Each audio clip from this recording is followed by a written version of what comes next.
आज का हमारा विषय है प्रेम। ठीक है, मेरा मानना है प्रेम सबको करना चाहिए, पर मैं जिस तरह के प्रेम की बात कर रहा हूँ शायद वो थोड़ा दूसरे तरह का प्रेम है। और प्रेम अपने आप में एक बहुत ताकतवर विषय है। लोग बोलते हैं प्रेम को डिफाइन नहीं किया जा सकता, मुझे लगता है प्रेम को डिफाइन किया जा सकता है। और जिस तरह के प्रेम को लोग बोलते हैं डिफाइन नहीं किया जा सकता, उस तरह के प्रेम को तो बहुत आसानी से डिफाइन किया जाता है। मतलब कि बायोलॉजिकली और साइकोलॉजिकली किस तरह के केमिकल्स चेंजेस हो रहे हैं आपके दिमाग में। ठीक है, चलिए। मैं क्योंकि वो सबसे बड़ा फोर्स है तो इसलिए उसको डिफाइन करने में थोड़ा ज़्यादा समस्या होता है। जो एनर्जी है उसी से सबने सृजन की, सबका सृजन हुआ है, सबका जन्म हुआ है उसी तरह की एनर्जी से, तो इसीलिए उसको थोड़ा सा वो कॉम्प्लिकेटेड है, थोड़ा कॉम्प्लेक्स है। कई स्तर हैं उसमें, लॉजिक उसके आगे थोड़ा फेल हो जाता है। पर आज मैं जिस तरह के प्रेम की बात करने वाला हूँ वो थोड़ा सा पावर डायनेमिक्स से जुड़ा हुआ प्रेम है। इससे पहले, इस पावर मतलब प्रेम को समझने से पहले मैं आपको प्रेम की ताकत समझाना चाहूँगा कि प्रेम की ताकत कितनी होती है। अगर आपको इस सामाजिक संरचना में, जिस भी सामाजिक संरचना में आप रह रहे होंगे, आपको बोला जाए किसी का जान मारना क्या सही है, तो आप बोलेंगे नहीं। मैं बोला किसी जान मारने वाले को आप प्रेम करेंगे क्या, बोलें बिल्कुल नहीं। पर खास करके प्रेम में इतनी ताकत है कि वो आपको मजबूर करता है कि आप किसी तरह के व्यक्ति को प्रेम कर सकते हैं। वो कुछ भी किया हो फ़र्क नहीं पड़ता। माएँ हैं जो उनके बच्चे कुछ भी कर दे तो भाई उससे प्रेम करेंगी ही करेंगी।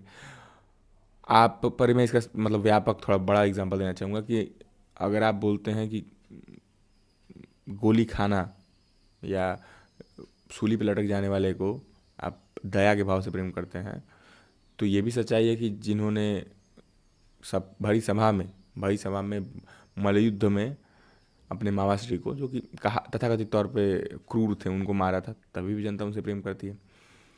एक कारण हो सकता है कि हाँ उनके मामा से क्रूर हो इसलिए उनको प्रेम किया जाता है। मैं श्री कृष्ण की बात कर रहा हूँ। पर सच्चाई ये भी है कि कृष्ण से लोग प्रेम करते थे। और कृष्ण से केवल लड़कियां प्रेम नहीं करती थी, जहाँ तक मुझे पता है। कृष्ण से हर लोग, सबको ही प्रेम करता था। अगर भगवान के स्तर पे हटा के भी उनको देखे तो उनका जो तरीका था, उनका भाव था जो बात करने का, जब आप उनके किरदार में देखते हैं तो वो बड़े छोटे का भेद नहीं करते हैं कि आप बड़े हैं हमसे, आप हमसे छोटे हैं। वो सबसे प्रेम के साथ करते हैं, हर जीव से तो कहने का मतलब हर व्यक्ति से प्रेम से बात करते हैं। वो एक बूढ़ी काकी जो गाँव में जिनसे कोई भाव नहीं देता, उनसे भी प्रेम से बात करते हैं, जहाँ तक मुझे लगता हुआ। वही बात आप इस समाज में देखिए कि, और दूसरी तरफ मैं गांधी और जीसस की बात कर रहा हूँ कि गांधी को भरी सभा में गांधी जी बोलना चाहिए। कई लोग ऑफेंड हो सकते हैं, ठीक है, क्योंकि हाँ गांधी जी को भरी सभा में गोली मारी गई थी। तो उसके बावजूद भी उनको लोग प्रेम करते हैं। उनको गोली मारने वाले को लोग, कुछ लोग सम्मान करते होंगे, पर सच्चाई ये है कि क्योंकि गांधी का व्यक्तित्व ऐसा था। अगर गांधी थोड़ा आज के समय में विवादित व्यक्तित्व हैं तो जीसस को एग्जाम्पल ले लीजिए कि भरी सभा में उनको सूली लटकाया गया था। पर कहा जाता है कि जो भी उनके यहाँ दरबार में आता था उनके पैर धुलते थे खुद जीसस हो। तो उस तरह का समर्पण, उस तरह का सम्मान, प्रेम केवल किसी को अच्छा बोल देना, पुचकारना प्रेम नहीं है। प्रेम सम्मान है, सहजता है, एक दूसरे को समझना है, एक दूसरे से संचार है। प्रेम एक क्या है, अटैचमेंट ही तो है, पर वो थोड़ा आज़ादी देता है आपको। उस तरह वो अटैचमेंट कि थोड़ा सा भी अच्छा, अटैचमेंट आपको रोकता है, प्रेम थोड़ा आपको आज़ादी देता है। तो मैं ये कहना चाह रहा हूँ कि मैं ये बस समझाना चाह रहा हूँ कि प्रेम की इतनी ताकत है कि आप कुछ भी करें, apart from the ideology, apart from the mixing of beliefs, आप कुछ भी करें, आपको लोग अगर प्रेम करते हैं तो आपको लोग पसंद करेंगे। आप कुछ भी करें उससे फ़र्क नहीं पड़ता है। और इसकी इतनी ताकत है कि आपका कोई काम नहीं रुकेगा अगर आप सच में लोगों को प्रेम करना जान गए हैं तो। पर इसमें दो शर्त है, जो मैं पहले ही बोला था कि प्रेम करिए पर दो शर्तों पे करिए। मेरे शर्तों पर मत करिए, आप अपनी शर्त बना लीजिए, पर शर्त बना जरूर लीजिए, क्योंकि प्रेम इतना मजबूत भाव है कि वो ले डूबता है लोगों को। वो किसी से भी प्रेम हो, ठीक है, वो धन से प्रेम हो जाए या किसी से प्रेम हो जाए, तो प्रेम ज़्यादा बहुत सही है नहीं है किसी चीज़ के लिए। तो पहला शर्त मेरा ये है कि आप, एक कहावत है कि समर्थ के ना दोष गोसाई। ठीक है, जो सामर्थ्यवान है, जिसके पास सामर्थ्य है, उसका कोई दोष नहीं है। और वही प्रेम, अगर वही प्रेम में भी आप वो समानता देखते हैं कि अगर आपसे कोई प्रेम करता है, वो कोई इतनी कितनी भी गलती करता है, उसका कोई दोष नहीं होता है। एक बालक कितना भी दुष्टता कर ले, उसकी माँ के लिए वो मासूम ही होता है, बच्चा ही होता है। ठीक है, कि निर्दोष ही होता है। तो सामर्थ्यवान है या तो आप, तो आपका कोई दोष नहीं है। सामर्थ्यवान से मेरा क्या तात्पर्य है, सामर्थ्यवान की परिभाषा क्या है मेरे लिए। सामर्थ्यवान की परिभाषा बहुत क्लियर है शायद मेरे दिमाग में मुझको, कि जो देने का भाव रख सकता है।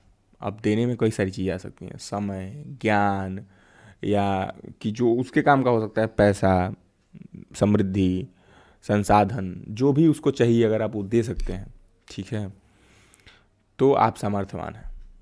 तो अगर आप सामर्थ्यवान हैं, और प्रेम किसको, मैं सामर्थ्यवान, तो पैसा तो बहुत लोग देते हैं, बहुत लोग लैंडलॉर्ड बैठे हुए हैं, ज़मींदार जो पैसा देते हैं, बैंक पैसा देता है, तो उनसे प्रेम लोग थोड़ा ना करते हैं। उसको देने के बाद भी प्रेम का भाव रखना। जैसे कि अगर आपको प्रोफेसर ज्ञान देता है, प्रोफेसर आपको ज्ञान देता है, तो आप उनको सर बोलते हैं, उनको नमस्ते करते हैं, प्रणाम करते हैं, उनके चरण स्पर्श भी करते होंगे, आप उनको सम्मान देते हैं ज्ञान के बदले, ठीक है। वही हो सकता है कुछ प्रोफेसर ऐसे हों जो आपको उसके बाद भी उनके में अहम नहीं है, आप कितना भी उनका तर्क कर लीजिए, कितना भी कटाक्ष कर लीजिए, वो आपको फिर भी प्रेम से बोलते हैं। पर वही आपको देने को तो एक सिक्योरिटी गार्ड भी दे रहा है, अपनी सर्विस दे रहा है आपको, ठीक है, पर उस पे उसकी अथॉरिटी आप पे नहीं है। और बदले में अगर आप जो कर रहे हैं आप बस उसको एक्नॉलेज कर लेते हैं, ठीक है, क्योंकि उसको कोई एक्नॉलेज नहीं कर रहा है और आप उसको दे रहे हैं क्या, सम्मान जिसका वो हकदार है, पर लोग रिकॉग्नाइज नहीं कर रहे हैं, पर आप कर रहे हैं, तो वो आपसे प्रेम करता है, आपका सम्मान करने लगेगा। मतलब कि आप दे तो रहे हैं, मान लीजिए आप किसी को पैसा दे दिए, पर उसके बावजूद भी आप उसको उसको प्रेम कर रहे हैं, सम्मान दे रहे हैं, तो उसके नज़र में आप और ऊपर बढ़ जाते हैं कि यार ये व्यक्ति कितना अच्छा है यार, ये कितना, मतलब ये व्यक्ति अलग है, इसकी दिव्यता कितनी अलग है, कह सकते हैं आप, ये कितना मतलब अच्छा भी कहना उसके लिए अलग शब्द होगा कि वो किस तरह का व्यक्तित्व है, हो सकता है कि जो देने के बाद भी आपसे विनम्र है। आप राम को देख लीजिए, राम कितना कुछ देने के बाद भी लोगों को, अपने अगल बगल सुग्रीव को राज्य देने के बाद भी वो क्रोधित नहीं होते हैं। या किसी भी देख लीजिए कि मतलब जो व्यक्ति बलवान है, कृष्ण सबको युद्ध जिताने के बाद वो क्रोधित नहीं होते हैं, या मतलब बहुत ज़्यादा उसका क्रेडिट नहीं लेते हैं, वो उनको मिलता है वो, इन द सेंस कि आप देने का भाव रखिए। बदले में मैं नहीं कह रहा हूँ कि उम्मीद तो रहती है इंसान को, पर देने का भाव रखिए कम से कम, कि आपके पास कोई आए और आपके पास है, तो हमारा एक नेचर है ना कि हम कंजर्व करना चाहते हैं चीज़ों को, पर ये भी है, अब दूसरा शर्त इसमें बहुत इंपॉर्टेंट है, देने के भाव से आप इसमें कंगाल भी हो सकते हैं, आप इसमें नीलाम, अगर आप समय देना शुरू कर दे तो आपके लिए तो समय ही नहीं बचेगा, ठीक है। तो दूसरा नियम बहुत महत्वपूर्ण है। दूसरा नियम क्या है? स्वयं से प्रेम करना। अगर आप सच में चाहते हैं कि दुनिया से भरपूर मात्रा में अगर आप प्रेम करना चाहें और दुनिया आपसे भरपूर मात्रा में प्रेम करे, तो आपको पहले स्वयं से प्रेम करना होगा, क्योंकि जो व्यक्ति स्वयं को नहीं प्रेम कर सकता है वो किसी को नहीं प्रेम कर सकता है। जो व्यक्ति स्वयं का नहीं हो सकता है वो किसी का नहीं हो सकता है। अब स्वयं से मैं वो सेल्फ से मैं वो आत्मा परमात्मा फलाने ढिमकाने की बात नहीं करूँगा, मैं बात कर रहा हूँ स्वयं से। मेरा अर्थ है कि आप अपने आप को समझिए, पहले आप अपने बारे में कॉन्शियस या चेतन अवेयर रहिए, अपने एक्शंस के बारे में, अपनी क्रियाओं के बारे में, अपने थॉट्स के बारे में, विचारों के बारे में, अपने इमोशंस, अपने भाव के बारे में। जैसे आपके पास कोई आया, बोला मुझे चलना है घूमने, आपकी बाइक चाहिए मुझे, और आपको कहीं शाम को जाना है या आपको थोड़े दिन में कोई काम है, तो आपके अंदर भाव आया कि मैं दे दूं, पर आप विचार करिए, आप अवेयर होइए कि नहीं यार ये तो मेरा भाव आ रहा है, मुझे तो काम है ना, तो नियंत्रण कर पाना। अगर आप स्वयं का सम्मान नहीं करेंगे तो आपको कोई सम्मान नहीं करेगा। आप अपने समय का स्वयं कदर नहीं करेंगे तो आपके समय का कोई कदर नहीं करेगा। इन द सेंस मैं ये कहना चाहता हूँ कि पहले तो आपको स्वयं से प्रेम करना पड़ेगा, तब भी आप ये जान भी पाएंगे कि आपको सामर्थ्यवान कैसे आप होंगे। और आप अगर आप स्वयं से प्रेम कर लेंगे तो आपके पास इतना सामर्थ्य हो जाएगा कि आप ना चाहते हुए भी कुछ लोगों को दे देंगे जो आपके लिए पत्थर है पर उनके लिए वो हीरा है, क्योंकि आप उनके स्तर से ऊपर उठ चुके हैं। क्योंकि सामान्य जनता क्या है, वो अपने आप को जानती ही नहीं, अपने आप से प्रेम करती ही नहीं है, तो अपने आप को जानती नहीं है तो उसको अपना पोटेंशियल पता नहीं है। अगर आप अपने आप से प्रेम कर लेंगे तो आप में वो तेज हो जाएगा कि लोग आपसे जुड़ना चाहेंगे, लोग आपसे बात करना चाहेंगे, लोग आपसे मिलना चाहेंगे, ठीक है, लोग आपके साथ समय साझा करना चाहेंगे, लोग आपसे एक साथ दिखना चाहेंगे, कह लीजिए, ठीक है, आपसे ताल्लुक़ रखना चाहेंगे। आपके पास पैसा ज़्यादा हो जाए, आपके पास ज्ञान ज़्यादा हो, कुछ भी हो जाए, जो बड़े बड़े आजकल गुरु हैं, आचार्य प्रशांत हो गए या सदगुरु हो गए, मैं तो बहुत ज़्यादा नहीं देखता हूँ, जानता हूँ, पर ठीक है, इनसे लोग बात करना चाहते हैं अपनी समस्याओं के बारे में, या इनसे लोग जुड़ना भी चाहते हैं। बहुत सारे राजनीति दल होंगे जो चाहते होंगे कि इनको टिकट मिल जाए, पर वो तो लोग नहीं चाहते हैं इन तरह की क्रियाओं में संलिप्त होना, तो नहीं करते हैं, कुछ लोग करते भी हैं। तो कहने का अर्थ है पहले तो आपको स्वयं से प्रेम करना। वो लोग, मेरे को लगता है वो लोग सबसे ज़्यादा सेल्फिश है एक तरीके से, देखिए तो आप, वो सबसे ज़्यादा अपने आप से प्रेम करते हैं और उनको पता है कि उनको क्या करना है। और बड़े बड़े जो वैज्ञानिक हैं, जो व्यक्ति स्वयं से प्रेम करता है, तो तभी तो वो ढूंढ पाएगा कि उसको किससे प्रेम है, उसको किस कला से प्रेम है। वो जो व्यक्ति पहले स्वयं से प्रेम करता है, फिर वो अपने जीवन में उद्देश्य ढूंढता है कि उसको किससे प्रेम है, और फिर उस प्रेम को पूरे समर्पण से, पूरी शिद्दत से निभाता है। और जितना बाकी का प्रेम है ना, वो सब बाई प्रोडक्ट होता है उसका। जितना समाज में लोग उसको प्रेज करें ना भी करें तो कोई फर्क नहीं पड़ता है, वो बहुत बार नहीं भी मिलता है बदले में प्रेम।